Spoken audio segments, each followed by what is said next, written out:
مثل في الأخلاق طيبة. يعني الإنسان إذا كانت أخلاقه طيبة وحميدة غير متكبر ولا متجبر حينئذ فإنك تكسب منه حينئذ لين الخلق. لأن أول معصية عصي بها الله سبحانه وتعالى هي الحسد والكبر، وكلاهما ينشأ عن صاحبه. الكبر ينشأ عن ماذا؟ عن الحسد، والحسد ينشأ عن الكبر. لأن المتكبر يرى نفسه أفضل من الناس ويرى حينئذ له الفضل على غيره، والحاسد يتمنى زوال نعمة الغير. فآدم عليه الصلاة والسلام لما أكرمه الله سبحانه وتعالى بأن أسجد له ملائكة، لماذا؟ لأن الله علم أن آدم عليه الصلاة والسلام فيه تواضع فعلمه وأسجد له ملائكته. لكن الشيطان استمر على إصراره على حسده لآدم وتكبره عليه، والإصرار معصية أكبر من المعصية، لأن المعصية معصية والإصرار عليها حينئذ أشد وأكبر.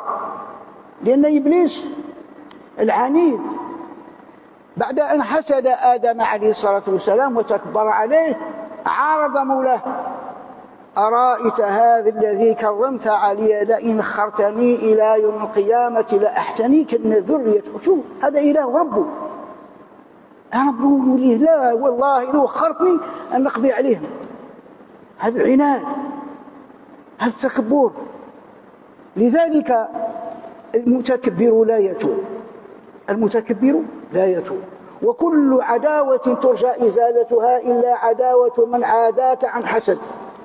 إذا كانت العداوة عن الحسد فإنها لا تزول أبدا.